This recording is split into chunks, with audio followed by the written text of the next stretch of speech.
आज बहुत दिन पर হাঁটতে হাঁটতে অবস্থা একদম খারাপ, তো শ্বাস ফুলে হাঁটছে।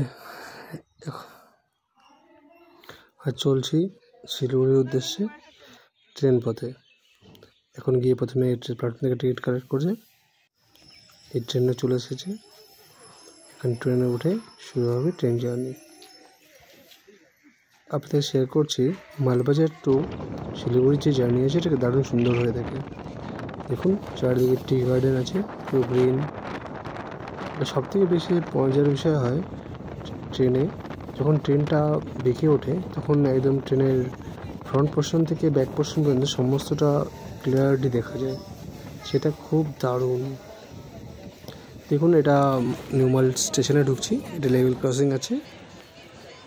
স্টেশনে ঢুকে আর দেরি না করে বেরিয়ে গেলাম শিলিগুড়ির উদ্দেশ্যে। চারদিকে গ্রিন, সৌন্দর্য। আজ বহুদিন পর ট্রেনে, বেশ ভালো লাগছে। ট্রেনের ঝালমুড়ি, চারটা নারকেল ভালো লাগে আমার। এটা বদলাবাড়ি ফ্লাইওভার ক্রস করে আমরা চলে যাচ্ছি শিলিগুড়ির উদ্দেশ্যে, চিল নদী ক্রস করে। দেখুন এটা খাটু শ্যামের মন্দির, এটা বদলাবাড়িতে স্থাপিত হচ্ছে রেডি। এখানে ফোর লাইনের কাজ হচ্ছে। দেখুন ট্রেনে বেশ সবাই বসে রয়েছে, সবাই সবার মতো ব্যস্ত। আমি একটু প্রকৃতির আনন্দ উপভোগ করছি। চারিদিকে গ্রিন। এই টানেল যে দেখলেন এটা সেবক ঢোকার আগ মুহূর্তে পরে। এরকম দুটি টানেল আছে, এটা একটি। আবার দেখুন আরেকটি টানেলে ঢুকে যাচ্ছে। ছোটোবেলায় বেশ ভালো লাগতো, অন্ধকার হয়ে যেত, দারুণ। টানেলের জন্য অপেক্ষা করে বসে থাকতাম যে কখন টানেল আসবে। তারপর সেই অন্ধকারের থেকে বেরিয়ে এসেই প্রকৃতির মনোরম সৌন্দর্য উপভোগ করতে করতে আমরা পৌঁছে যাবো এখন এই সেবকের তিস্তা নদীতে। তিস্তা নদীর সেই মনোরম সৌন্দর্য উপভোগ করব। দেখুন এটা মংপং একটি গ্রাম। আগে এই সময় এখানে পিকনিক স্পট ছিল তিস্তার পাড়ে, এখন বন্ধ হয়ে গেছে, কয়েকদিন তো বন্ধ হয়ে গেছে। দেখুন আগে সোজা দেখতে পাচ্ছেন কর্নেশন ব্রিজ রয়েছে, দুপাশে পাহাড়, মাঝখানে নদী বয়ে এসেছে তিস্তা নদী, তার মনোরম সৌন্দর্য। আর এখানে রোড লেভেল ক্রসিংয়ের জন্য দেখুন বাঁদিকে গাড়িগুলো সব সারি হয়ে দাঁড়িয়ে রয়েছে, সেভাবে জাম লেগে আছে।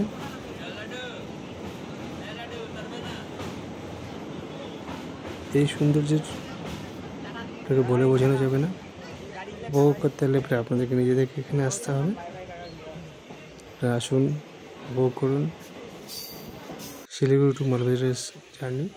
এটা সেবক স্টেশন। দেখুন কি সুন্দরভাবে সাজিয়ে রাখা রয়েছে, ট্রেনের বগির কালারিং করা আছে।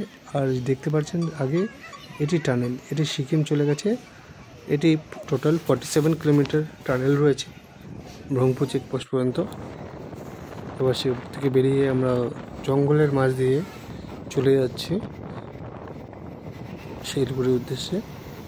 দেখুন এটা বেশ অনেকখানি জঙ্গল রয়েছে, এখানে গ্রিন আর গ্রিন রয়েছে, ছোটো ছোটো নদী বয়ে বয়ে গেছে মাঝে মাঝে।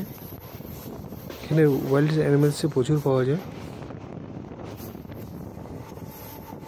এই জার্নিটা খুব সুন্দর হয়ে থাকে।